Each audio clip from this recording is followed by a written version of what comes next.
Yo voy a ser muy corta en la presentación de mis panelistas. Ustedes tienen en las biografías con el programa, así que de forma muy sumaria. A mi izquierda tengo a Wendy Miles. Wendy Miles es vicepresidente de la Corte Internacional de Arbitraje, así que le extiendo todos los agradecimientos que hice esta mañana a Eduardo Zuleta. De verdad, nuestro trabajo en la Secretaría con el apoyo constante de los vicepresidentes es muchísimo más fácil. Y es también socia de Debevoise & Plimpton en Londres. A la izquierda de Wendy está Eric Franco. Eric, además de ser árbitro, es gerente legal de ENGIE Energía Perú, la principal generadora de electricidad de Perú. A mi derecha, totalmente a la derecha, está Dietmar Prager, que también es socio de Debevoise & Plimpton. Eso ha sido en Nueva York, ha sido una casualidad porque Wendy termina de sumarse al equipo de Debevoise la semana pasada. Y a mi derecha está Rafael Llano O'Donnell. Rafael es socio y director de la práctica de arbitraje internacional de White & Case y está actualmente en la oficina de México. Así que, bueno, nuestro panel tratará de encontrar soluciones para buscar la rentabilidad de los arbitrajes de construcción desde las distintas perspectivas del árbitro, del cliente y del abogado. No sé si algunos de ustedes ya nos han visitado en París. Cuando entran en un despacho de un equipo, hay toda una estantería con procesos. Todavía no logramos ser totalmente paperless. Así que tenemos todavía todo el expediente físico. Y yo hace 3 años, cuando me torné consejera de la Secretaría, yo dije, hay algunos casos que están aquí que tienen todas las iniciales de los últimos 6 consejeros que tienen que terminar. Y esos casos llevan bastantes años. Algunos logré que se terminaran, pero otros siguen ahí. Y yo estoy segura que si vamos a ver cada uno de esos casos, de los más antiguos que tengan el equipo, casi todos son casos de construcción. Y cuando hablamos de casos de construcción, todos tenemos la idea, son de verdad casos complejos, casos que exigen mucho tiempo, pero muchas veces para los clientes, y hay una guía de la Secretaría sobre la participación de in-house en los arbitrajes, en que un in-house dijo, yo no puedo entender cómo se puede llevar 2 años en construir un puente, pero 4 o 5 años en decidir un litigio sobre la construcción del puente. El objetivo de nuestro panel es un poco discutir soluciones para que los arbitrajes sean más eficientes desde el punto de vista del tiempo y del coste. Y para empezar la discusión, el primer tópico que tenemos son, a la hora de constituir el tribunal arbitral, tenemos una disputa que es sumamente técnica. ¿Qué debe la parte hacer? La parte debe optar por un árbitro experto en la materia en litigio, siendo que la materia en litigio muchas veces no es tan obvia, o debería ir por un árbitro abogado. Y eso, antes de pasar la palabra a Eric, me gustaría de saber de ustedes que están en esta sala, sean en calidad de abogados, sean en calidad de árbitros, si alguna vez han estado, ¿quién de ustedes ha estado en un tribunal arbitral, en un arbitraje en que por lo menos un miembro del tribunal arbitral no era abogado? Nadie. Sí. Bueno, yo creo que el porcentaje de 4% probablemente es verdadero. Así que yo paso la palabra a Eric para tener su punto de vista sobre la elección, sobre los árbitros. Muchas gracias, Ana. Yo quiero empezar agradeciéndote a ti y a la CCI por la invitación y a la Cámara de Comercio de Bogotá. Es un honor estar acá. Buenas tardes a todos. Creo que con relación a la elección del árbitro, me parece difícil que una parte vaya a decidir designar a un no abogado como árbitro porque pierde peso, digamos, en su representación. Obviamente los árbitros de parte no son representantes, pero pierde peso en de repente el criterio interpretativo de la ley, pierde peso sobre la influencia que puede ejercer ese árbitro en el resto del tribunal. También es cuestionable hasta qué punto se necesita que un ingeniero sea miembro del tribunal o si es que basta con que si hace falta una opinión técnica se contrate un experto. De repente eso es suficiente.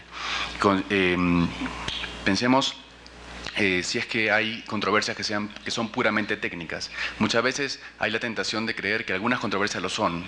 Sin embargo, considero que yo nunca he visto una controversia que sea puramente técnica. Sé que algunas controversias pueden empezar como puramente técnicas y ser un tema muy puntual que requiere una aclaración, pero lo usual es que inclusive esas se terminen complicando por cómo se va argumentando los efectos de esa incertidumbre técnica, ¿no? Entonces ahí, si los abogados tenemos complicaciones y retos legales, procedimentales y de fondo al resolver una controversia, un ingeniero va a tener mucho reto para poder lidiar con todos los problemas que pueden surgir en el procedimiento y en el tema de fondo.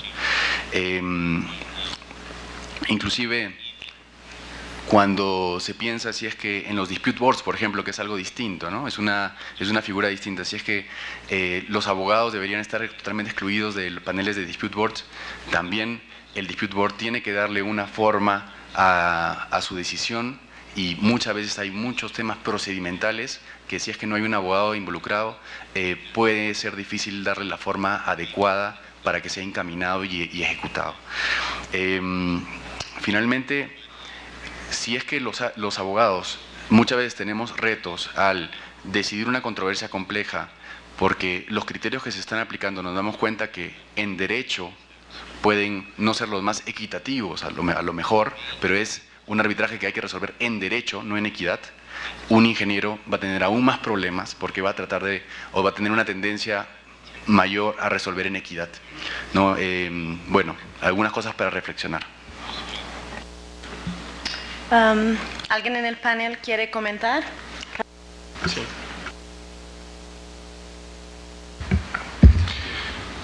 Buenas tardes a todos. Estoy completamente de acuerdo con Eric en que la designación de no abogados como árbitros es extremadamente inusual, y algunas estadísticas anecdóticas sugieren que los no abogados son designados como árbitros en un 2 a 4% de los casos. En mi experiencia, solo he tenido un caso en que un no abogado fue designado por la contraparte. Personalmente jamás he designado a un no abogado. No obstante eso, hay veces que se justifica o podría llegar a justificarse ese tipo de nombramiento, y es a eso a lo que quiero referirme ahora. Existe una percepción de que, en un caso de construcción, por ejemplo, la parte que designa a un ingeniero va a estar en desventaja porque ese ingeniero va a ser excluido de las discusiones contractuales o legales, o no va a poder participar de manera significativa, por ejemplo, en los temas procesales. Pero hay ciertas concepciones erróneas que subyacen a esta percepción. Y quiero referirme a 3 aspectos muy puntuales. El primer aspecto es el de la especialización. Hay casos en los que la materia es tan específica, tan especializada, que podría contribuir a las discusiones en el tribunal tener a una persona con mucha familiaridad en esa industria. En la construcción, los abogados, el foro de árbitros conoce tanto ya en la materia de construcción que no se puede considerar totalmente especializada, pero hay materias como por ejemplo temas de seguros, reaseguros o derivados. Recuerdo un caso en el que un cliente nos trajo un caso de derivados y la prueba principal era la grabación de una conversación entre 2 brokers, que es usualmente la prueba en este tipo de casos. Y me hizo escuchar la grabación y al final le dije, ¿en qué idioma están hablando? Era español e inglés, pero hablan un lingo tan específico en ese tipo de conversaciones y son tan veloces que realmente ayudaría quizás tener a alguien que conozca esa industria. Lo que colabora tener a la persona especializada en ese caso es que no hace falta educar al tribunal sobre la industria. No hace falta, y en términos de costos, no hace falta dedicar mucho tiempo trayendo peritos o dando explicaciones básicas sobre la industria porque se presume que esa persona ya la conoce. Por cierto, quiero hacer una aclaración. Estoy hablando de la designación de no abogados como coárbitros. La designación de no abogados como presidentes de tribunales arbitrales es un poco más controversial todavía, precisamente porque el presidente tiene que dirigir el proceso, tomar muchas decisiones procesales, y eso para un no abogado podría conllevar mucha dificultad. El segundo aspecto es que no solo los abogados saben aplicar contratos. Ingenieros, personas que están muy familiarizadas con los contratos de construcción pueden tener muchísima experiencia en negociar y ejecutar contratos, a veces más que los abogados, y pueden entender muy bien, por ejemplo, una cláusula sobre retraso concurrente, digamos, o una cláusula sobre liquidated damages o lo que fuere. Y en ese caso también esa persona no está en desventaja con respecto al abogado. Y el tercer aspecto, y quizás este sea más controversial, es la estrategia del caso. Si una parte quiere enviar la señal de que su caso está basado más en la industria o en la práctica de la industria o en el conocimiento de esa materia que en el contrato mismo o en la ley, tiene sentido quizás designar a un no abogado. ¿Por qué? Porque el abogado va a enfocarse en otras cosas. Entonces, a veces tenemos una situación en la que una parte cree que el contrato le ayuda y designa al abogado. La otra parte cree que el contrato no le ayuda, pero que las prácticas de la industria sí, entonces designa al no abogado. Y se ve entonces el balance de consideraciones. Pero hay un riesgo. Y creo que este riesgo es la razón por la que en la mayoría de los casos no se designa a un no abogado. Y es que en la mayoría de los casos, sobre todo de construcción, involucran algún aspecto de distribución de riesgo, allocation of risk. Y la distribución de riesgo es un tema eminentemente contractual y legal, y ahí sí podría estar en desventaja el no abogado, porque son decisiones umbral, decisiones preliminares que un tribunal muchas veces tiene que tomar en materia de construcción. ¿Quién tiene el riesgo geológico? ¿Quién tiene el riesgo de variaciones? ¿Quién tiene, qué dice la ley aplicable sobre liquidated damages? ¿Son punitivos? ¿No son punitivos? Ese tipo de consideraciones son casi estrictamente legales, y en esos casos la designación de un no abogado podría poner a esa parte en desventaja. Gracias. Gracias, Rafael. Yo tengo dos preguntas, dudas que se me ocurrieron. Una es, muchas veces vemos en temas de construcción los tribunales arbitrales nombrar un perito, y eso pasa, por ejemplo, mucho en Brasil, le llaman incluso asistente técnico. Y yo me pregunto, y quizás la contestación dependa si el tribunal es constituido por las partes o si es constituido por la Corte, por ejemplo. Si es un tribunal arbitral nombrado por la Corte, en que no hay entre los miembros del tribunal ninguna duda sobre la neutralidad, independencia e imparcialidad de los tres miembros, sí no podría efectivamente ser más eficiente tener a un miembro entre el tribunal arbitral que tenga ese conocimiento técnico, que sea un ingeniero. Y eso pregunto si cambia, si no, si es un ingeniero nombrado por la parte, ya puede ser distinto, porque igual ahí ya los dos abogados pueden mirar con alguna desconfianza un ingeniero que fue designado por la parte. No sé, me ocurrió durante la presentación, y eso sí, yo te confirmo que de toda mi experiencia de consejera yo he tenido un caso, o me acuerdo por lo menos de apenas un caso en que había un ingeniero dentro del tribunal arbitral.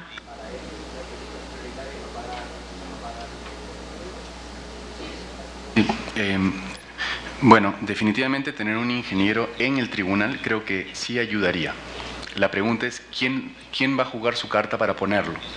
Porque normalmente en las elecciones de tribunal cada parte busca designar un árbitro que tenga una tendencia o que tenga una predisposición a, digamos, a ver su caso con buenos ojos. Por ejemplo, en un arbitraje internacional donde el caso se ve mejor para un abogado de derecho civil que para un abogado de common law. Entonces, ¿te jugarías designar un ingeniero y que tu contraparte designe a alguien de common law? Entonces, eso es. Ahora, si es la institución arbitral la que designa a los tres, ahí creo que sería muy bueno designar a un ingeniero. Coincido, y mi único comentario adicional es que también son muy inusuales los casos en que la institución designa a los 3 árbitros, entonces terminamos en lo mismo. Y sí, y yo creo que de todas formas es muy importante que el ingeniero tenga algún conocimiento de derecho, aunque sea por lo menos de... Yo me acuerdo de en ese caso hubo una dificultad en explicar al ingeniero que el señor no podría contactar con la parte que lo nombró, porque él está acostumbrado a eso, porque está acostumbrado a ser experto y no a ser árbitro, y porque no podría escribir a la parte explicando las deliberaciones que había tenido. Entonces, yo creo que de todas las formas siempre hay que tener conocimiento, hay que tener conocimientos de derecho, del arbitraje, de debido proceso para no poner en riesgo la ejecutabilidad de un lado futuro. And talking about efficiency, and this is something that the court is really looking into. La corte está viendo esto, el arbitramiento tiene o se ha vuelto más y más largo, a veces atrasado, y esto es cierto cuando hablamos sobre la construcción y arbitramiento y construcción. Son complejos, todos son complejos los casos y justifican 2, 3, 4 años. Dietmar, ¿tú quieres hablar sobre técnicas de esto? Claro que sí, que sería un gusto. Bueno, todo antes quería decirles que es un gran placer estar aquí en Bogotá de vuelta. Hay varios métodos. Yo creo que el método más... Yo voy a tratar de hablar español. Sorry, I think it's perfect. Si es pésimo, me lo dices y después puedo cambiar al inglés. Hay varios métodos y yo creo que el método más importante es la cooperación entre las partes. Si las partes se pueden poner de acuerdo sobre los aspectos más importantes procesales, entonces eso ya contribuye muchísimo a la eficacia, a la eficiencia del procedimiento. Y lo que ayuda también muchísimo, por supuesto, es que el tribunal esté bien preparado, está conversando con las partes. Y por eso las conferencias sobre la conducción del procedimiento, que están obligatorios bajo el artículo 24 del reglamento de la CCI, son tan importantes. Es muy importante que el tribunal se prepare bien antes de participar en estas conferencias. Está leyendo los escritos que ya se han presentado para realmente poder discutir los aspectos procesales y también promoviendo conversaciones entre las partes, consultas entre las partes antes de la conferencia sobre la conducción del procedimiento. Y yo creo que también es muy importante en estas conferencias que los clientes mismos también estén presentes, porque es importante para las propias partes, los clientes, ver el tribunal y ver cuáles son los aspectos procesales que se están discutiendo y tener estar involucrados en el proceso. Y hay varias cosas que se pueden discutir en estas conferencias preliminares. Una de las cosas, por ejemplo, son si hay ciertas cuestiones preliminares que el tribunal puede decidir antes de haber escritos sobre los aspectos sustanciales del procedimiento. Eso a veces puede ayudar. Un ejemplo clásico es la competencia del tribunal, por supuesto, pero otros ejemplos son, por ejemplo, la nulidad o la ejecutabilidad de un contrato. Cristian nos habló hoy de las defensas de ilegalidad, de los temas de corrupción que cada vez más surgen en los arbitrajes internacionales. A veces esos son temas que se pueden discutir de forma preliminar. Otro ejemplo serían renuncias y exenciones que existen muchas veces en los variation orders, porque durante la vida de un proyecto de construcción las partes tienen varias disputas, se ponen después de acuerdo sobre un aspecto, están modificando el contrato, el precio del contrato, por ejemplo, y ahí hay, en esos variation orders muchas veces hay cláusulas de renuncia y exenciones que pueden ser bastante amplias y surgen cuestiones sobre el alcance de estas cláusulas y si una parte puede o no hacer una demanda. Otro ejemplo serían el cumplimiento con disposiciones de notificaciones. A veces estas notificaciones son obligatorias. También hemos discutido sobre eso hoy ya. Como tú mencionaste el tema también de los peritos, de los expertos, yo creo en los trabajos de construcción, uno de los aspectos más importantes es de manejar bien el trabajo de los expertos, porque ahí muchas veces se puede perder mucho tiempo y muchos costos también. A mí me parece que es muy útil que después de que los expertos hayan intercambiado la primera ronda de reportes, de que en un caso complejo el tribunal se reúne otra vez con las partes y con los expertos para realmente discutir un poco cuáles son los temas más importantes en que los expertos se tienen que enfocar y ver si se puede llegar a un acuerdo entre los expertos sobre algunas cuestiones. Eso puede ser en reuniones que se hacen without prejudice. También algunas veces puede ser útil de que haya un joint expert report, reportes en conjunto de los expertos. Si los expertos son realmente imparciales, como deberían ser, muchas veces pueden ponerse de acuerdo sobre muchas cosas. Y el tribunal también puede indicar algunos temas en que les sería útil, de que que serían útiles para que los expertos se enfoquen en los mismos temas. Por ejemplo, a un experto sobre el tema de el tema de los delays, a veces es útil si utilizan las mismas ventanas, los mismos windows en la cronología, por ejemplo, porque si utilizan windows distintos, no es muy útil para el tribunal comparar los dos reportes de los expertos. O, por ejemplo, ponerse de acuerdo que se utilice la misma versión del cronograma primavera. Muchas veces un experto utiliza una versión anterior y el otro no utiliza ninguna u otra versión. Y eso se puede hacer en varios aspectos. Por ejemplo, los expertos del quantum, a veces es útil que utilicen, si tienen dos metodologías distintas, que el tribunal pregunte al experto de la parte A de hacer una calculación según la metodología del experto P y viceversa.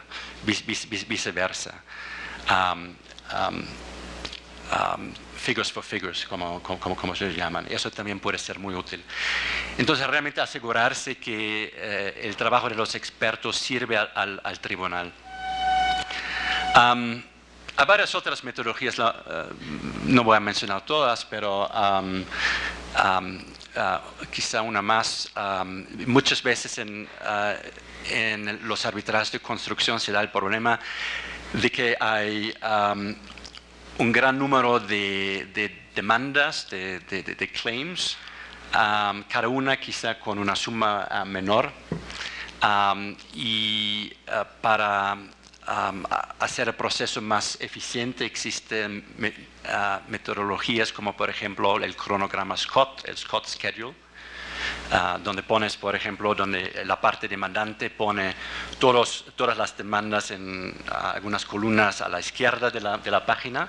Las partes se pueden poner de acuerdo cuáles son los criterios que hay que cumplir. Y eso es muy útil porque es importante que la parte demandante entonces pueda particularizar a cada aspecto de de su demanda, porque si no muchas veces en los escritos no hay esos detalles y después cuando el tribunal lo tiene que decidir no tiene la información. Y después en algunas columnas en la parte a la derecha, la parte demandada puede hacer sus comentarios y sus defensas para cada una. U otras metodologías serían, por ejemplo, poner muestras. Si hay, por ejemplo, muchas demandas que son muy similares. Y la última cosa que quería mencionar, que siempre es muy útil para los árbitros, es informar a las partes sobre las cuestiones que ellos creen las partes todavía tienen que desarrollar. Un ejemplo típico, clásico, de que se también habló en el panel anterior, son los intereses.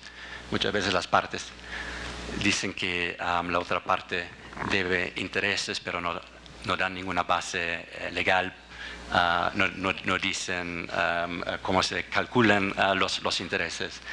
Y hay varias cosas como estas donde es muy útil para el tribunal en el momento adecuado en el procedimiento de informar a las partes cuáles son las cuestiones que ellos creen ellos tienen que desarrollar todavía. Gracias, Dietmar. Muy interesante, y yo fui apuntando 2 o 3 puntos solo para discutir. Uno en relación a la bifurcación. Yo sé que la bifurcación puede ser o puede no ser una herramienta eficiente. Y yo me pregunto, tú creo que mencionaste el ejemplo de la decisión de jurisdicción, también hay entre fase de daño y quantum. ¿Cuándo es de verdad eficiente la bifurcación? Yo he tenido 2 experiencias en el equipo, no eran casos de construcción, pero podrían haber sido. Uno, después de un primer laudo de jurisdicción positiva, por supuesto el caso prosiguió, a partir de ahí hubo 8 recusaciones al tribunal arbitral y todo el tipo de intentos de jeopardize el caso. Otro caso, un laudo parcial diciendo que había responsabilidad. A partir de ahí, recurso al Tribunal Judicial, el Tribunal Judicial manda a suspender el arbitraje, todo un lío y varios años más de disputa. Así que a mí me gustaría tener tu visión de cuándo de verdad la bifurcación es una herramienta que contribuye para la eficiencia. Y otro punto es en la lista de puntos a decidir por el tribunal arbitral. En arbitraje CCI hay un documento llamado el acta de emisión, donde se supone que el tribunal debe hacer esa indicación. La mayoría de los tribunales arbitrales lo que hacen es decir todo y cualquier punto que surja de los memoriales de las partes. Hay otros que intentan ser más específicos, pero la verdad es que la información que el tribunal tiene al principio es muy limitada. Pero yo me acuerdo de un caso que me impresionó, no sé decir si por la positiva o por la negativa, que el acta de emisión, en lugar de haber sido establecida en 2 meses, llevó 7 meses. Y yo no podía entender qué era lo que el tribunal estaba haciendo. Entonces lo que el tribunal hizo fue pedir una expertise, y después de la expertise entonces establecer 250 puntos que tenía que decidir en el arbitraje. El acta de emisión tenía más de 100 páginas, pero finalmente sí que fue útil. O sea, sí que las partes sabían exactamente lo que el tribunal arbitral quería, exactamente los puntos a decidir. Yo no creo que eso haya contribuido para la eficiencia del caso, pero fue una forma distinta. Entonces, también, ¿cuántas veces tú de verdad ves el tribunal arbitral especificando en el acta de emisión los puntos a decidir? Y si crees que eso contribuye o no para la eficiencia del caso. Bueno, 7 meses para preparar este documento no es muy eficaz, pero yo creo que a veces es muy difícil al principio del procedimiento para el acta de preparar esta lista. Pero para mí esta lista tendría que ser un documento vivo en el sentido de que después que las partes hayan intercambiado sus escritos, por ejemplo, el tribunal pueda preparar otra versión de esta lista, porque en este momento el tribunal y las partes están más claros en qué puntos ellos estén de acuerdo, en qué puntos hay disputas, y la lista puede ser bastante distinta de la lista que había en el acta. Y la misma cosa se puede repetir después de la audiencia. Y yo creo que eso, sobre todo en esos arbitrajes de construcción, que son muy complejos, puede ser muy útil y contribuir a la eficiencia. Y en cuanto a la bifurcación de un caso, realmente depende de las circunstancias.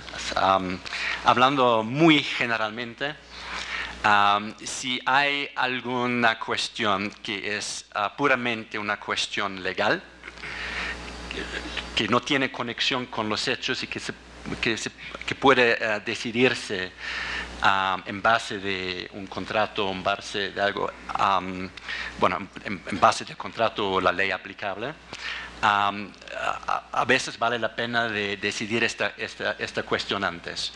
Si es una cuestión que está muy conectada con los hechos, a veces eso no es muy útil porque los hechos todavía tienen que probarse y en este momento es más útil de decidir esta cuestión junto con las cosas sustanciales.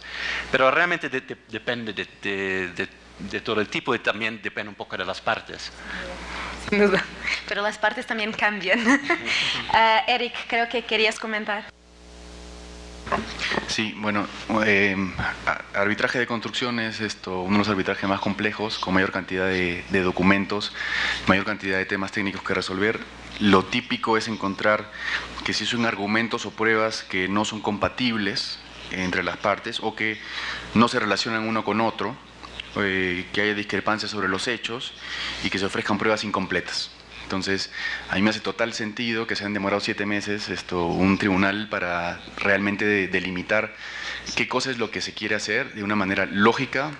Al final el tribunal lo que va a hacer cuando se cierre instrucción y esté con el expediente enfrente para reparar el laudo, va a ser armar un árbol lógico y revisar todas las pruebas actuadas y bueno, determinar cuáles realmente los temas, digamos, que tiene que resolver. Si es que no lo ha hecho ese ejercicio de manera temprana, sencillamente hay pruebas que no se han actuado, hay documentos que no se han pedido y hay argumentos que no han sido expuestos por las partes. Entonces es esencial hacerlo de manera temprana. Para eso el tribunal tiene que invertir tiempo. No hay forma de no hacerlo. Tiene que estudiar el caso rápido, tiene que ser proactivo y en la proactividad también hay que tener cuidado, ¿no? Porque el tribunal hasta qué punto está llamado a ser proactivo y hasta qué punto debe respetar el derecho, o sea, de las partes a argumentar su caso y no entrar a favorecer a una parte que de repente no ha argumentado su caso bien y se le están pasando cosas, o hasta qué punto el tribunal debe cuidar levantar temas que si no son argumentados y probados en manera oportuna, al momento de redactar el laudo, puede verse con que está usando argumentos o pruebas o formas de ver el caso que no han sido argumentados por las partes y eso podría dar lugar a una anulación del laudo. Bueno, y relacionado con eso también, el tribunal no debe cerrar instrucción muy rápido, ¿no es cierto? Debe estar seguro que ha estudiado bien el caso, que tiene las cosas claras, que todas las pruebas han sido actuadas, porque una tendencia es informes orales y pum, cierras instrucción, y de repente te quedas en ese momento realmente con una situación que dices, acá hay cosas que han faltado argumentarse, ¿no? Bueno, desde el punto de vista de los abogados de parte, realmente creo que al ser un caso complejo, con muchos documentos, con muchos argumentos, con muchas pruebas, lo ideal sería que colaboren, ¿no? Sin embargo, o sea, ayudar al tribunal en su ejercicio de sistematizar la información, tener claras cuáles son las pruebas, tener claro el árbol lógico sobre el cual tiene que resolver.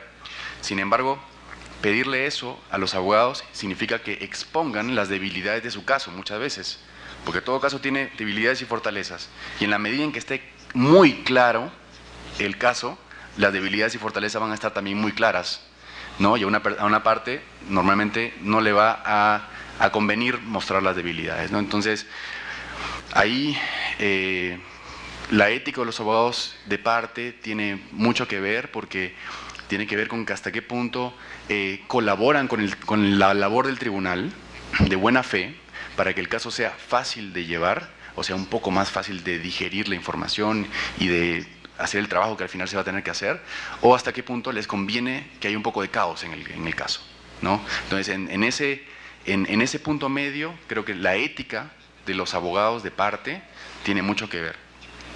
Y con relación al tribunal frente a una parte que prefiere el caos, también está la herramienta de poder distribuir los costos, ¿no?, del arbitraje en caso que una parte no esté colaborando de mala fe porque le conviene el desorden. Con relación a las partes, considero que las partes deben incidir en que sus abogados actúen de buena fe, exponiendo, facilitando la labor del tribunal. Creo que eso va a hacer que el tribunal mire con mejores ojos su posición, si es que siente que lo están ayudando, ¿no? Y también siempre mantener la actitud comercial, ¿no?, porque un mal acuerdo es mejor que un buen juicio. Y está en las partes el mantener siempre la posibilidad abierta durante el arbitraje de llegar a un acuerdo comercial. Para eso, dos recomendaciones. Una es que el equipo a cargo del arbitraje no sea el equipo que estuvo en el proyecto, para evitar que haya susceptibilidades.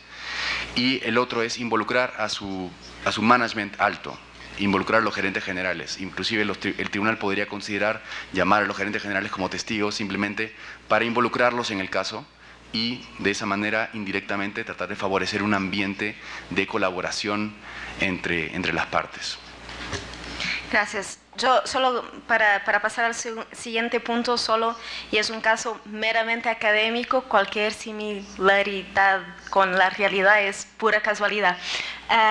Pero ¿qué ustedes, si son árbitros, qué harían en un caso en que en la dúplica, a 2 semanas de la audiencia, alegadamente la parte demandada presenta prueba nueva o argumentos nuevos o cualquier cosa nueva que no debería haber presentado en ese escrito que ya tenía un alcance muy limitado?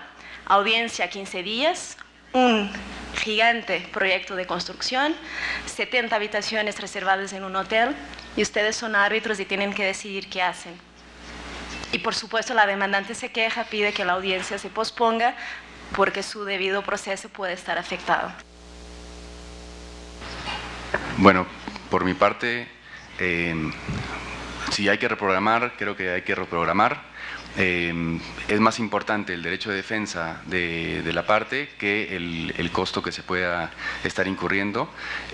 Si es que se queda claro que es una actitud estratégica de mala fe, etcétera, bueno, habrá una repercusión en la distribución de los costos al final del arbitraje, pero considero que primero habría que también correr el traslado para ver si realmente es material lo que estaría meritando una reprogramación, ¿no? Yo creo que habrá que ver las razones por las cuales la parte ha presentado el material tan tarde. Habrá que ver qué importante es para la decisión. Y últimamente habrá que ver si perjudica a la otra parte de seguir con la audiencia en este momento, y dependiente de esos factores después. Sí, es también la eficiencia, el debido proceso, que es siempre un equilibrio difícil veo personas que quieren participar. Yo solo vamos a pasar al punto siguiente y al final para comentar sobre el caso totalmente académico. Bueno, pasando al siguiente punto, y ahora yo le gustaría de pedir a Rafael que comentara sobre un tema que está muy de moda, Third Party Funder, si es de verdad un mecanismo que puede contribuir para la eficiencia en términos de costos en un arbitraje. Sí. Voy a hablar de 3 puntos con respecto al third party funding o financiamiento de terceros. Uno es, ¿qué es este concepto? ¿De qué estamos hablando? El segundo es, ¿cuál es el proceso para obtener financiamiento o fondeo de una institución tercera? Y en tercer lugar, el punto principal, en base a estos antecedentes, ¿qué implicaciones tiene para la eficiencia del proceso? ¿Qué es entonces el third party funding? es un sencillo arreglo financiero. Consiste en que el tercero, la institución financiera, paga los costos legales de llevar adelante la disputa, financia en efecto al demandante, financia los honorarios de los abogados. Esto generalmente, estamos hablando, cada contrato puede tener sus variantes, pero por lo general financia honorarios de abogados, honorarios de expertos y costos adicionales, por ejemplo, honorarios de árbitros o de la institución arbitral. Se celebra un acuerdo entre la institución financiera, el cliente y los abogados. Normalmente este contrato incluye un presupuesto, un monto, obviamente como es un contrato financiero, incluye un monto que va a consistir en la inversión del financista. ¿Y cuáles son los posibles resultados de este financiamiento de terceros? Si el reclamo no tiene éxito, el cliente no paga nada y el financista pierde su inversión. Ese es el resultado usual. Ahora bien, si el reclamo tiene éxito, la institución financiera recupera una de dos, por lo general: un porcentaje del monto otorgado por el tribunal arbitral en el laudo o un múltiplo de la inversión otorgada por esa institución. ¿Cuáles son las razones para buscar este tipo de financiamiento? Son bastante obvias, pero hay múltiples razones. No es solamente para los demandantes que carecen de fondos. Obviamente conocemos muchos casos públicos, sobre todo en materia de arbitraje de inversiones, en donde demandantes que han perdido su inversión y han quedado literalmente en la calle buscan el financiamiento de terceros. Pero no es solamente para ese tipo de demandantes. Y vemos cada vez más empresas con mucha solvencia que piden este tipo de financiamiento para trasladar riesgos, porque un proyecto de construcción ya está en déficit y ya no hay un presupuesto para litigar, porque el propietario de la obra ejecutó garantías causando una pérdida masiva, porque la empresa está en un plan de ahorro o tiene costos de financiamiento muy altos, dependiendo de la región del mundo donde esté ubicada esa empresa. Pero la razón principal y la más obvia de todas es la paz psicológica y mental de esa empresa, que traslada por completo su riesgo de costos del arbitraje a un tercero. ¿Qué tan utilizado es este mecanismo? Hay, según un autor de apellido Brekulakis, en febrero de 2016 sacó un artículo diciendo que al menos 40% de los casos de arbitrajes de inversión, que son mayormente públicos, han obtenido o explorado la obtención de financiamiento de una institución de esta naturaleza. Hay un reporte de la CCI de diciembre de 2015 basado en 41 reportes de comités nacionales, que menciona que las jurisdicciones abarcadas en este estudio aceptaban mayormente la utilización de este tipo de arreglos y diversas estructuras de honorarios, incluso cuando no estaban previstas en la legislación local. Ese es el marco del financiamiento de disputas. ¿Cuál es el proceso usual para obtener este tipo de financiamiento? Lo normal es que haya un due diligence. Como cualquier contrato de financiamiento, hay un due diligence por parte del financista que puede incluir varias fases y puede ser relativamente costoso según la magnitud del caso. A veces se pide la ayuda de brokers y esta es una industria que está floreciendo últimamente, y hay brokers que ayudan a encontrar a la institución financiera más apropiada para ese tipo de disputa, para esa región del mundo o para la materia. El grupo de financistas, si hay varios que están en competencia, hacen una evaluación inicial y luego generalmente se celebra un acuerdo de exclusividad y entonces se sigue una inspección más estrecha del caso. Muchas veces las instituciones financieras piden la asesoría de estudios jurídicos externos no los que están representando ya al potencial demandante, sino de otro estudio para que haga una evaluación independiente.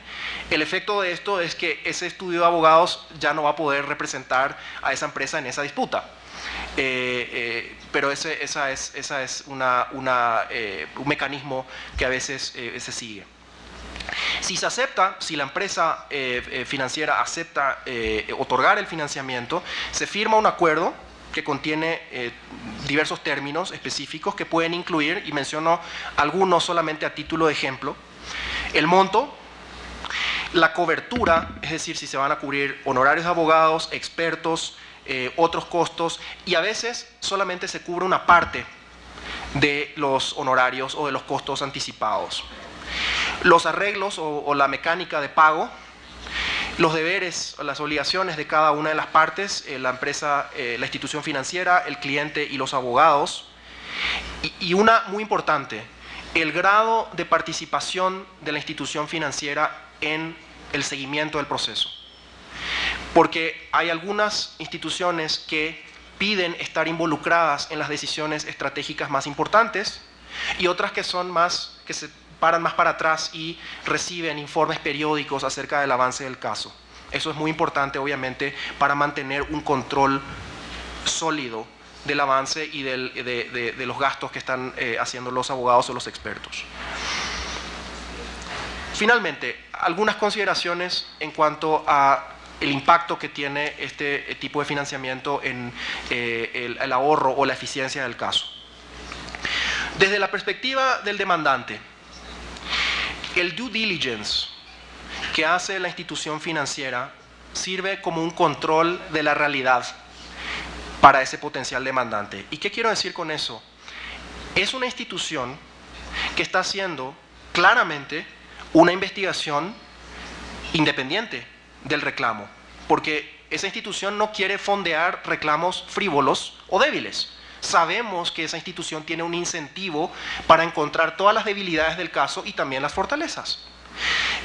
Entonces, para el demandante recibir la noticia de que el fondeador no quiere fondearlo, debe servir como al menos un posible incentivo para llegar a un arreglo quizás de ese caso, o al menos para reconsiderar la fuerza de su caso, porque muchas veces nosotros los abogados y nuestros clientes nos autoconvencemos de un caso que quizás no tenga la fortaleza que creemos que tiene para un tercero independiente. Otro aspecto de ahorro. Muchas veces, no en todos los casos, pero muchas veces ocurre que hay una o dos instituciones que están dispuestas a otorgar el financiamiento para ese caso, pero no están dispuestas a pagar el presupuesto que pone una firma determinada. Entonces, en efecto, en la práctica se abre una especie de licitación entre diversas firmas y el propio fondeador va y busca otras firmas, o el cliente busca otras firmas que quizás ofrezcan un monto más bajo.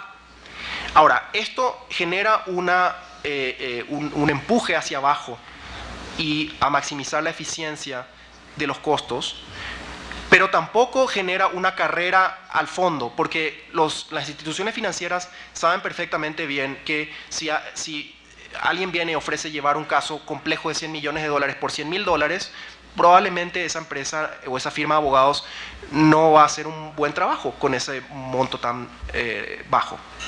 Entonces, hay un incentivo a la eficiencia, pero tampoco un incentivo irrazonable. En tercer lugar, la participación de la institución financiera durante el caso puede ayudar a evitar los gastos excesivos. Y por último, desde la perspectiva del demandado, se genera el hecho de que haya un demandante que cuente con estos fondos, que cuente con este soporte, genera una percepción de que un tercero independiente, es decir, la institución financiera interesada, ve a ese reclamo como meritorio, al menos para otorgarle financiamiento. Y también ve que ese reclamo no va a desaparecer muy fácilmente porque cuenta con el respaldo de ese financiamiento. Entonces, esa percepción por parte del demandado también podría servir como un incentivo desde la otra perspectiva para llegar a un arreglo de ese caso y no dilatarlo quizás hasta el final. Muchas gracias. Gracias, Rafael. Keep it going. Ahora, en aras del tiempo, vamos a pasar al último tema. Y como ustedes saben, la CCI recientemente implementó nuevas prácticas políticas, nuevas reglas para poder promover la transparencia y la eficiencia en el arbitraje internacional. Y yo quisiera que Wendy nos compartiera esas prácticas y políticas. Gracias, no voy a intentar hablar en español, pero gracias a los señores en la cajita de atrás por su interpretación. Desde la perspectiva de la ICC, quiero hablar un poco sobre las medidas de rentabilidad, pero estas no son medidas que simplemente llegaron a la comisión de la CCI de la nada. Estas salieron de los clientes, principalmente, no del consejo, pero el cliente y los usuarios. Estas son medidas que la Corte ha tomado en respuesta a preocupaciones específicas que los usuarios han expresado. Quiero subrayar lo que dijo Eric, que es lo más importante que se ha dicho hoy, creo yo. Los consejeros tienen que, o los abogados tienen que actuar en buena fe con el proceso.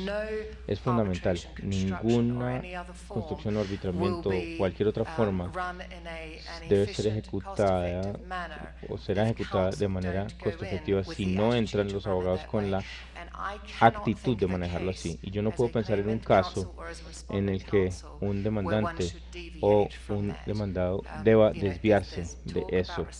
Hemos hablado de que la defensa a veces demora las cosas y esto es inapropiado para un proceso. No se trata de eso.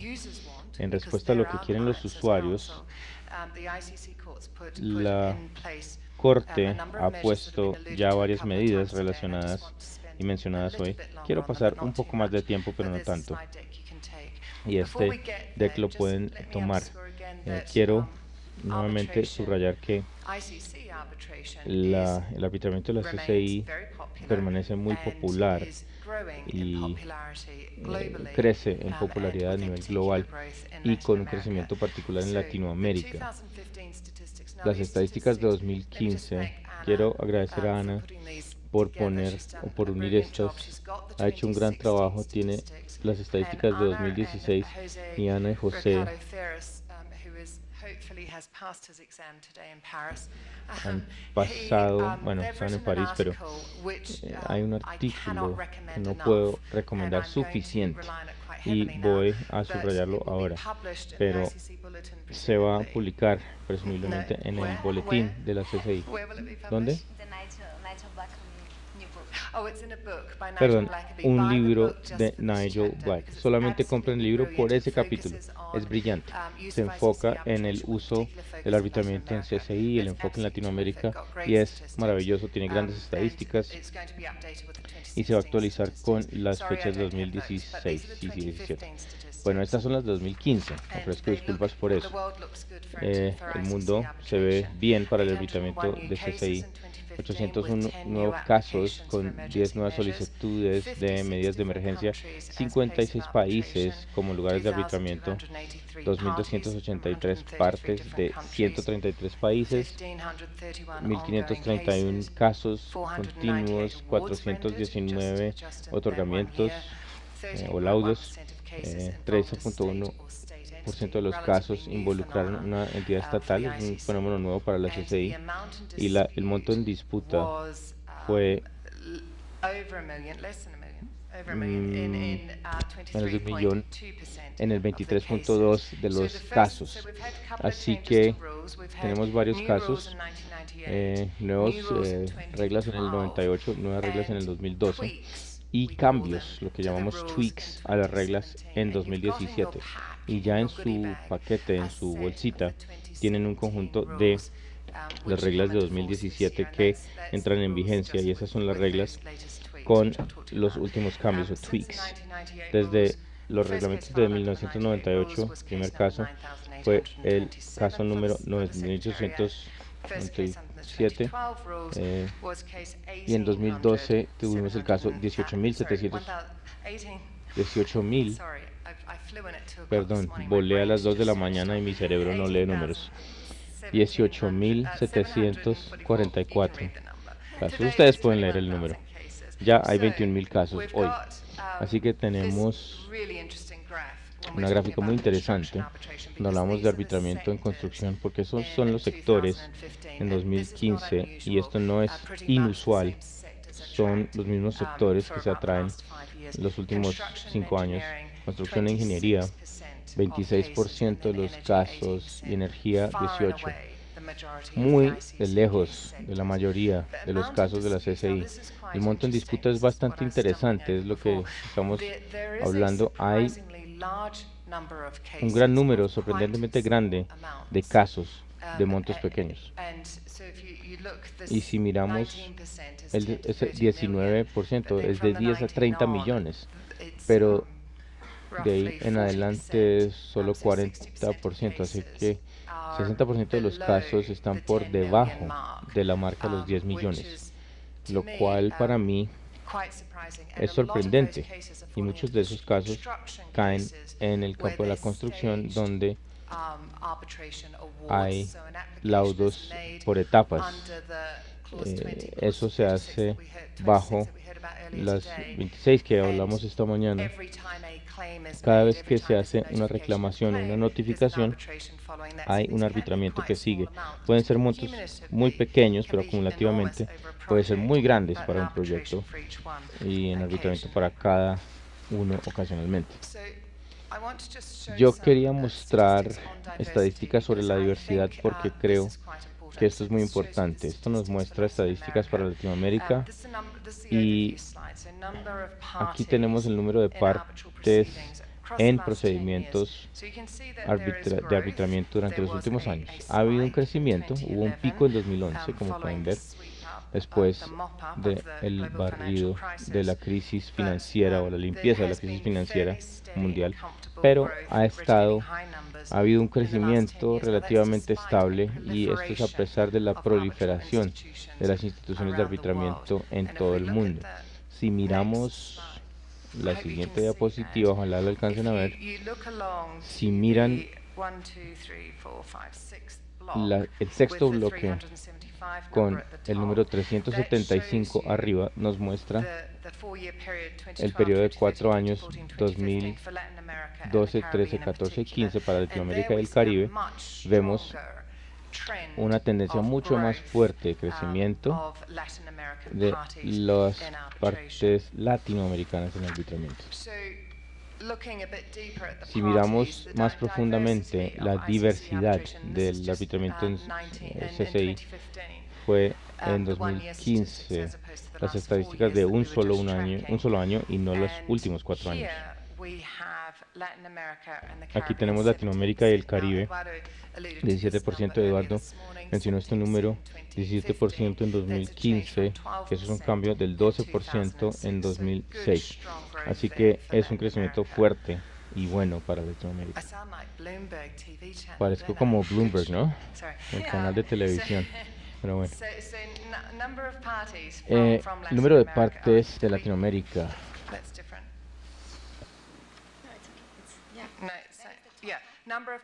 Número de partes en Latinoamérica.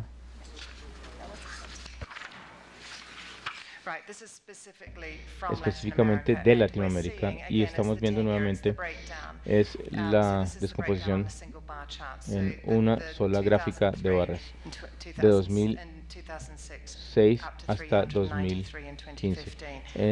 Tenemos 393 en 2015, y eso ya se permaneció estable. Tenemos una descomposición ICC, o la CCI tiene una descomposición por país, y esto es colectivo, acumulativo, desde 2006 hasta 2015. Entonces, no ha habido 706 casos en un solo año en Brasil, o 768. Lo que encontré interesante es que Brasil, de lejos, es el país con más partes en arbitramiento. México sigue casi la mitad del número, pero luego hay un salto grande hasta llegar a Argentina, Panamá, Chile y Colombia. Colombia está como el país 6 en la gráfica, luego entra Perú, muy cerca detrás de Colombia. Todos esos son partes, así que es una distribución interesante y hay un dominio continuo del Brasil. En cuanto a árbitros, el origen de los árbitros, si miramos aquí tenemos el número grande, 54% es Europa del norte y occidental, pero Latinoamérica es grande también, 14% de los árbitros, lo que quiere decir que es una estadística bastante buena. Si descomponemos esto y miramos el periodo de 10 años, el número de árbitros de Latinoamérica tiene un pico en 2015 que se dispara hasta 185, de solamente 84 en 2006. Así que el porcentaje del que hablaba Eduardo era 12% y 17% de las partes, pero los árbitros de Latinoamérica han aumentado y ya se duplicó. Entonces es un aumento mucho más grande.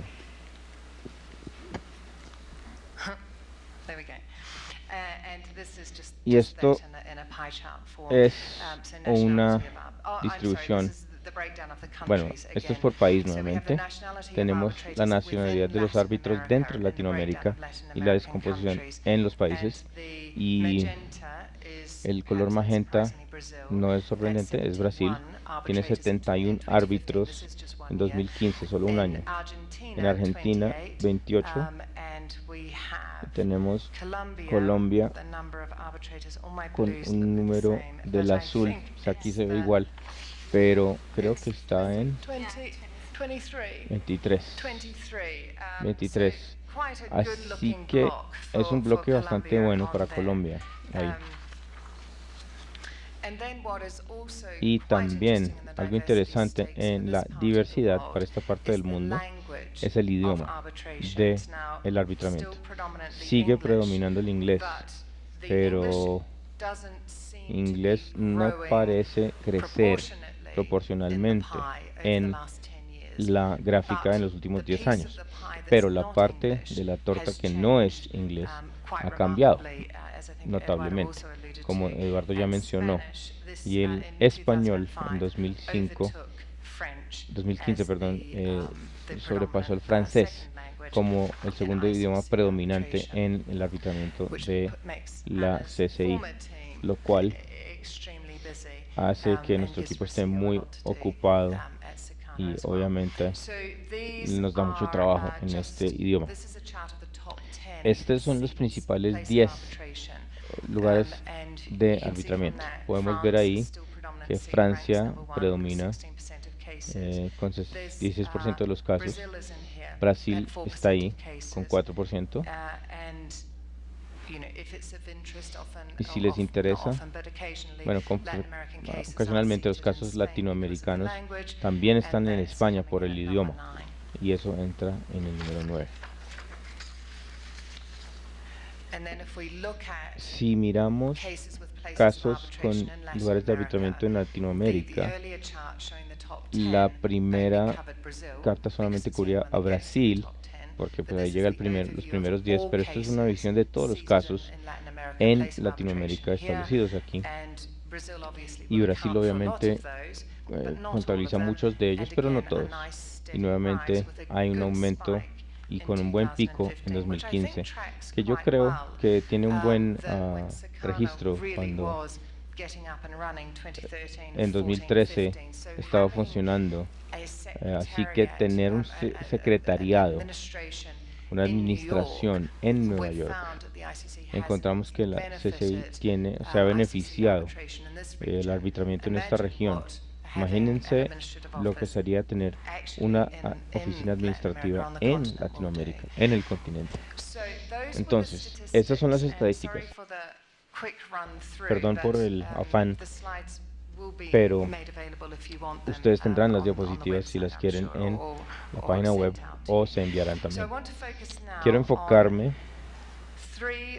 en 6 de las reformas de 2012 y luego llevarlos por las más recientes en 2017 y luego mirar unas reformas de política en 2017. Quiero enfatizar nuevamente la importancia de la contribución de los usuarios a estas reformas en 2012 y en 2017. Un comité de foro fue establecido y programas de consulta y muchos equipos. Y lo que salió una y otra vez fue la eficiencia en la gestión de casos. Ya hemos hablado de FIDIC y quiero volver a FIDIC porque entra en ese foro de usuarios, juegan un papel muy importante dentro de la ICC y pasan mucho tiempo trabajando con la ICC para asegurar que el arbitramiento funcione con FIDIC, porque si no, FIDIC cambiará algo más en esos contratos y la ICC no quiere eso porque ya hemos visto cuántos casos son de construcción. Así que la eficiencia en la gestión de casos, algunas de las reformas, artículo 6.3, con jurisdicción puede ser hecho directamente por el tribunal, así que no tiene que pasar por el proceso de la corte. Artículo 13.3 y 13.4, la corte puede hacer citas directas en algunos casos, así que la demora que ocurrió con las partes que no pueden confirmar citas se evita. Artículo 4 y 5, estas son, bueno, las personas a veces las sobrepasan, pero en estas reformas se alienta a los demandados que entreguen sus documentos con las respuestas. En el arbitramiento complejo, la segunda viñeta, artículos 6.3 y 6.4 son las claves y esas son las nuevas disposiciones y estas fueron debatidas no durante horas sino durante días en la comisión de CCI, tratando de que estuvieran bien, pero estos fueron manejados por FIDIC y encontraron muy importante poder traer partes adicionales para poder consolidar múltiples arbitramientos bajo múltiples contratos con relación al mismo proyecto, y tenemos cláusulas de arbitramiento. Estos fueron factores que la industria de la construcción nos decía, no podemos proceder sin estas medidas en las reglas. Así que en el arbitramiento de emergencia que ya han escuchado, recuerden, esto no es totalmente arbitramiento de CCI, sino es un procedimiento preliminar, uno que se adopta con un árbitro, una persona generalmente que hace el laudo o entrega el laudo en 1 o 2 semanas. Y si eso no resuelve la disputa, el tribunal último no está vinculado por ese laudo. Entonces eso también genera preguntas filosóficas sobre la finalidad del laudo de emergencia, pero en fin, no hay tiempo para eso. Más estadísticas sobre árbitros de emergencia. Las partes a los procedimientos de arbitramiento también es descompuesto por región. Pueden ver que esa parte grandota de la torta para las aplicaciones es Latinoamérica. Hay un cambio desde Europa Norte y Occidental con la mayoría de las partes en procedimientos ordinarios. Así que es una adopción temprana aquí en Latinoamérica del procedimiento de arbitramiento de emergencia. Esto nos muestra, bueno, eso era partes, esto divide los demandantes en más detalle. Y lo que hay que recordar aquí, como ya comentó Ana, es que el 40% de los casos latinoamericanos son en infraestructura. Así que si se aplica esa lógica, creo que un gran porcentaje de estas aplicaciones de emergencia también van a ser en infraestructura en Latinoamérica. En general sabemos que esto es cierto porque es la descomposición por sector de la aplicación de emergencia de arbitramiento y como en los procedimientos ordinarios, la mayoría es en construcción e ingeniería, pero una mayoría mucho mayor en este caso, y transporte entra también, y no veo energía, pero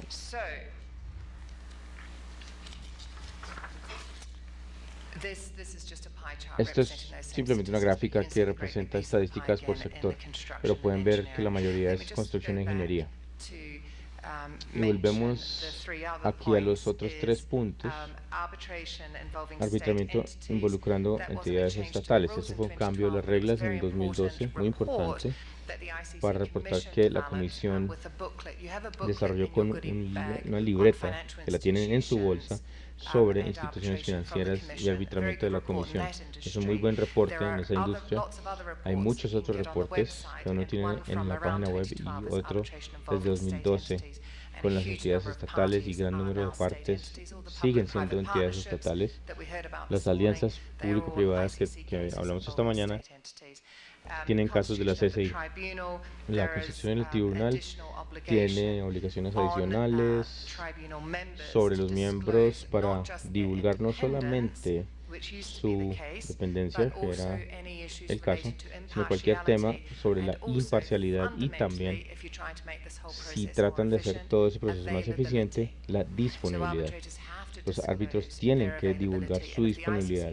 La CCI no está satisfecha con lo que se hizo, y tenemos el escrutinio de los laudos arbitrales que ha estado en el reglamento todo el tiempo, no cambió en 2012. En 2017 es el más importante. El procedimiento de expedición no es un arbitramiento de emergencia, es todo un otro animal. Recuerden que estos son procesos preliminares que van al lado del principal. No tenemos tiempo del tema principal para tener ese arbitramiento. El procedimiento expedito es su arbitramiento principal, simplemente es más rápido, y son casos por debajo de $2 millones, y son con la base de optar por salir, es decir, simplemente es un poco de navegación que puede ayudar. Y estas reglas tienen el anexo 4, apéndice 4, que es el manejo de casos y técnicas, no solo para árbitros, sino también para el consejo que está tratando de asegurar que haga el arbitramiento. Con el anexo 5, esto es el de emergencia, y el número 6 es la nueva edición de las reglas de expedición que podemos ver acá en esta versión. Tienen el anaranjado, así que tenemos las viejas versiones en este caso, y hay una base de optar por salir. Si no las quieren, desde ahora que estén redactando sus contratos, optar por fuera si no los quieren, y optar, porque si no hacen el opt-out o la opción de salir, entonces aplica. Aquí hay un solo árbitro, a pesar de que se nombre 3 en la cláusula. El límite de tiempo para el laudo final es 6 meses. No es para los términos de referencia, sino el laudo completo, 6 meses. Y el tribunal tiene también sus manejos de casos, pueden decir sobre los documentos, si hay una escala especial. Así que este es el procedimiento expedito, que es una innovación importante y la única forma en que el arbitramiento tiene sentido para los casos debajo de $2 millones. Recuerden, la última diapositiva sobre la estadística tiene muchos de estos casos. El artículo 11.4, que es otra innovación en estas reglas, y habla sobre la transparencia y trata de remover los obstáculos antes de que ocurran. Los retos causan problemas, y la ICC, o la CCI, perdón, ahora comunica las razones detrás de sus decisiones de no confirmar un árbitro, una decisión, un laudo sobre un reto. Esto nos da más transparencia y más eficiencia en el sistema. Los términos de referencia, si no lo han notado, en 2017 se redujo de 2 meses a 1 mes. Y las solicitudes jurisdiccionales 6.3, que es una enmienda al 6.3, eso se puede generar por cualquiera de las partes, una petición, aún si no se ha hecho una reclamación, así que no es cualquier parte, es cualquiera. Y el 13.4a tiene una aclaración sobre la práctica de asignaciones directas sobre esa parte. Eso es una política ahora. Aumento de la eficiencia y transparencia detrás de las decisiones. Eso es una forma muy decente de decir, árbitros, si no escriben su laudo a tiempo, vamos a retener su pago. Eso es una política.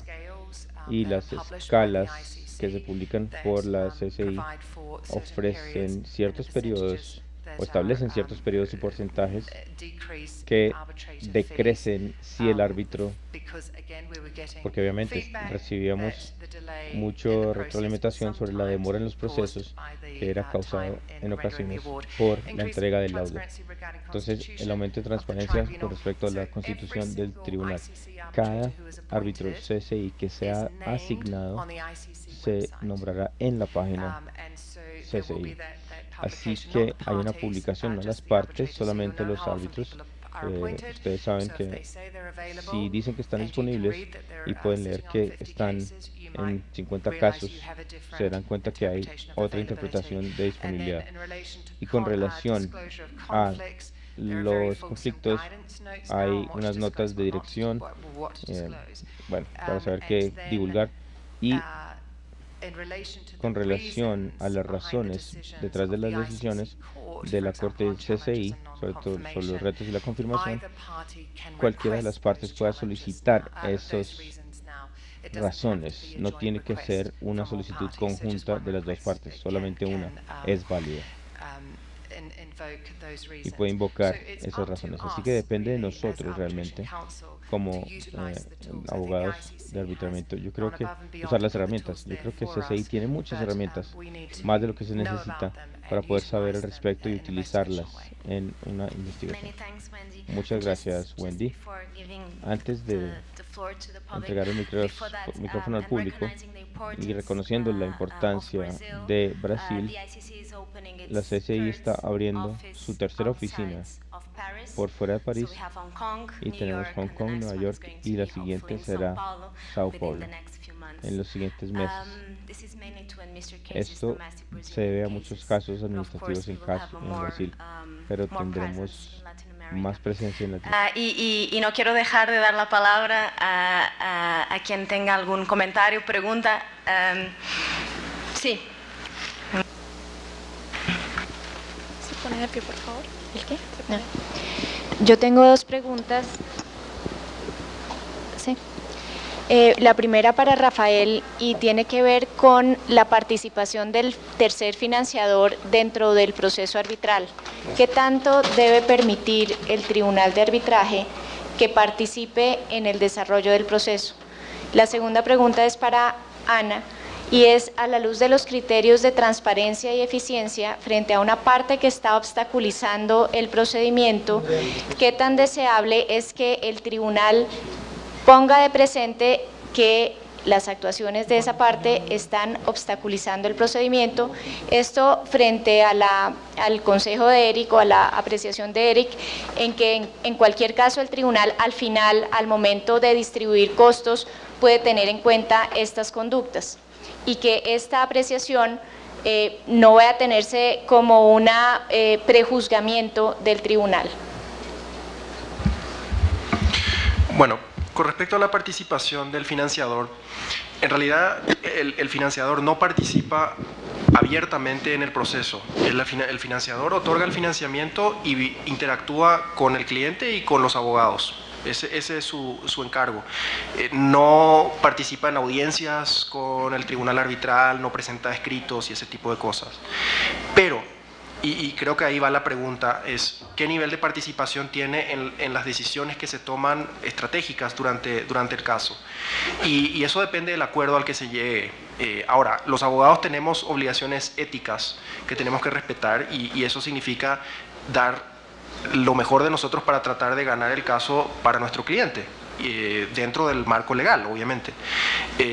Y eso implica que a veces hay cierta tensión, o puede haber cierta tensión, entre el financiador y el abogado sobre ciertas decisiones. Esa es una situación que no es fácil de resolver. Los contratos de financiamiento lo abordan de distintas maneras. Hay algunos financiadores que prefieren simplemente designar o participar en la designación de los abogados en quienes confían. Entonces no necesitan preocuparse, digamos, del día a día o de las decisiones, porque ya el límite de su participación llega hasta la designación de los abogados. Hay otros que son más intensos o más participativos, pero en fin, hay una tensión que hay que resolverla dentro del marco de la ética y el marco legal. Creo que eso responde al punto.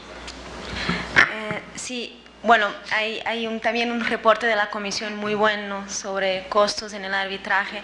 Está también el artículo 38.3 del reglamento, del nuevo, que dice que el tribunal puede a cualquier momento durante el procedimiento tomar decisiones sobre los costos del arbitraje, excepto los que sean fijados por la Corte, o sea, costos legales. Yo nunca lo he visto en los tribunales hacerlo, a menos que sea una decisión sobre jurisdicción en que se excluye una parte. Es muy raro que se tome esa decisión a lo largo. Sí hay una recomendación en ese reporte que dice que el tribunal puede advertir a la parte que determinada conducta puede ser llevada en consideración al final del arbitraje en la decisión sobre los costos. ¿Cuántas veces lo he visto los tribunales hacerlo? Pocas. Me recuerdo de quizás 3 veces en que el tribunal ha dicho esta conducta puede ser, y hay siempre que tener cuidado con, por supuesto, yo creo con la terminología que se usa. No creo que haya un peligro de prejuzgamiento, pero sí, si tienes una parte litigiosa puede haber un peligro de una recusación por falta quizás de imparcialidad. No lo he visto. En los casos que he visto el tribunal advertir a la parte que esto puede tener una consecuencia, las partes lo han acatado y todavía no he visto los laudos finales para saber qué decide el tribunal.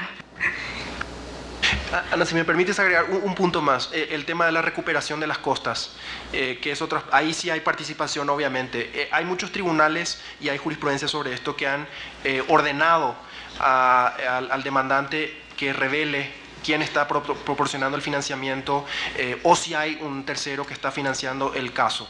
Pero también hay mucha jurisprudencia que dice que el solo hecho de que haya un tercero financiador no implica que no pueda haber un lado de costas a favor de ese demandante, incluyendo el costo financiero, que es digamos, la ganancia de ese financiador.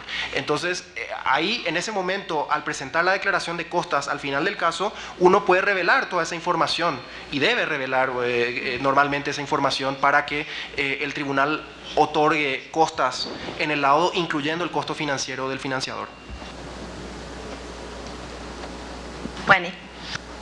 I just want to add on the awarding costs as a sanction for party conduct, which is possible now with Article 37.5, and the point is it usually comes in the final award.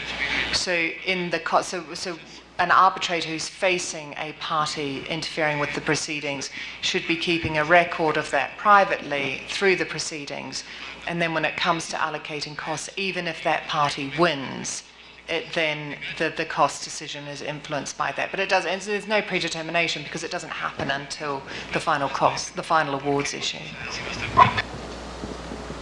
Bueno, yo creo que estamos un poco retrasados. Solo quería pedir un aplauso para los panelistas. Muchísimas gracias por la participación.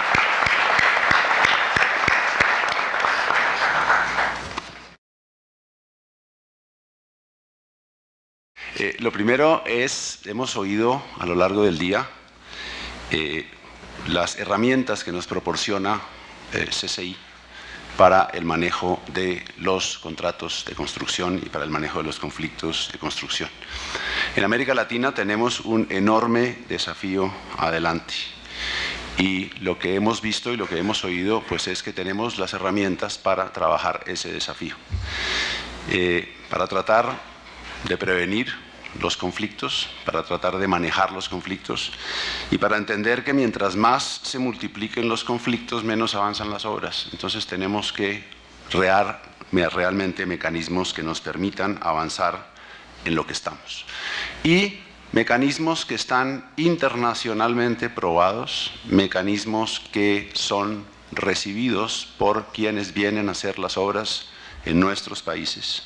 Y no podemos seguir, nos decía Fernando Mantilla esta mañana, creo que es una conclusión importantísima, no podemos seguir creyendo que es que hay un arbitraje latinoamericano, que es una cosa muy especial, muy particular, que tenemos que manejar de una determinada manera, con laudos de 600 páginas, con abogados haciendo las labores de los dispute boards y con toda clase de interpretaciones legales que lo que hacen es parar las obras y ponernos en un contexto que es, en mi sentir, inaceptable. No creo que podamos seguir con esta cuestión de creer que hay una especie de arbitraje latinoamericano que vive en una burbuja. Tampoco podemos seguir con el miedo de los estados al arbitraje en el tema de construcción y al arbitraje internacional en el tema de construcción. Tenemos que ver si el problema está en la ejecución de los contratos y en los contratos. Pero no podemos seguir pensando que el problema son los tribunales arbitrales. Acuérdense ustedes, alguien decía, la estadística es la ciencia de poner a los números a decir lo que yo quiero probar. Entonces tenemos una estadística que dice que es que los estados y las entidades públicas pierden los arbitrajes de construcción. Pierden seriamente los arbitrajes de construcción por los tribunales arbitrales. ¿O estaremos incurriendo en problemas en la celebración de los contratos, en nuestras licitaciones y en la forma en que estamos operando, tratando de protegernos frente a una realidad económica que tenemos que enfrentar? De manera que la invitación es a abrir las mentes, a utilizar las herramientas que nos están dando para ponernos a tono con el mundo y para conectarnos con una realidad económica que tenemos que enfrentar, y tenemos que avanzar en nuestra infraestructura y tenemos que avanzar de manera eficiente y tenemos que avanzar en una forma que nos conecte con lo que está pasando en el resto del universo. De lo contrario, vamos a seguir como hemos venido durante muchísimos años, teniendo unas obras de avance muy lento y las que logran avanzar muy rápido con unos costos absolutamente inmanejables. Esa es como la conclusión que quería dejarles. Muchas gracias.